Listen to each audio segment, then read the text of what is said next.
আফ্রিকার দেশ মালাবির vice president সাওলোস চিলিমাকে বহনকারী নিখোঁজ সামরিক উড়োজাহাজটি সম্ভবত দেশটির উত্তরাঞ্চলে চিকানগাওয়া বনে বিধ্বস্ত হয়েছে। উড়োজাহাজটির খুঁজে সেখানে সেনারা তল্লাশি চালাচ্ছে। সামরিক বাহিনীর একজন শীর্ষ কর্মকর্তা এ তথ্য জানিয়েছে। ৫১ বছর বয়সী চিলিমা ও অন্যদের নিয়ে প্রতিরক্ষা বাহিনীর উড়োজাহাজটি গতকাল সোমবার স্থানীয় সময় সকাল ৯টা ১৭ রাজধানী লিলংওয়ে থেকে উড্ডয়ন শুরু করে।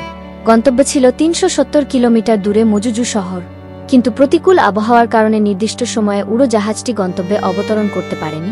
চিলিমা ৪ দিন আগে মারা যাওয়া সাবেক মন্ত্রী রাল্ফ কাসাম্বারার সমাধিতে সরকারের পক্ষ থেকে শ্রদ্ধা জানাতে যাচ্ছিলেন।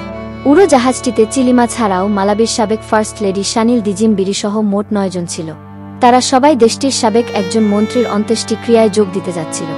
আজ মঙ্গলবার এক ব্রিফিংয়ে মালাবির প্রতিরক্ষা বাহিনীর কমান্ডার পল ভ্যালেন্টিনো ফিরি বলেন, কুয়াশার কারণে বনের ভেতরে খুব ভালো দেখা যাচ্ছে না, ফলে তল্লাশি কাজ কঠিন হয়ে পড়েছে। মালাবির প্রেসিডেন্ট লাজারাস চাকভেরা গতকাল বলেন, উড়োজাহাজটি না পাওয়া পর্যন্ত তল্লাশি অভিযান চলবে। তিনি বলেন, আমি জানি আমরা সবাই ভয় পাচ্ছি ও উদ্বিগ্ন। তারপরও আমি আপনাদের এটা আশ্বস্ত করতে চাই যে উড়োজাহাজটি খুঁজে পেতে সম্ভাব্য সব সম্পদ ব্যবহার করতে পিছপা হব না। সেই সঙ্গে ওই উড়োজাহাজে থাকা সবাইকে জীবিত খুঁজে পাওয়ার ব্যাপারে আশা এখনও ধরে রেখেছি। তবে এই তল্লাশি কাজ নিয়ে হতাশা প্রকাশ করেছে চিলিমার দল ইউনাইটেড ট্রান্সফরমেশন মুভমেন্ট। দলটির কর্মকর্তারা অভিযোগ করেন, উড়োজাহাজটি সকাল ১০টার দিকে নিখোঁজ হলেও এটির খোঁজ শুরু হয়েছে বেলা ৩টায়। ভাইস প্রেসিডেন্ট ও প্রেসিডেন্ট দুজন দুই দলের হলেও ২০২০ সালের নির্বাচনের সময় তারা জোট বাঁধেন। ২০১৪ সাল থেকে চিলিমা দেশটির ভাইস প্রেসিডেন্ট। তিনি মালাবিতে বেশ জনপ্রিয়, বিশেষ করে তরুণ প্রজন্মের কাছে।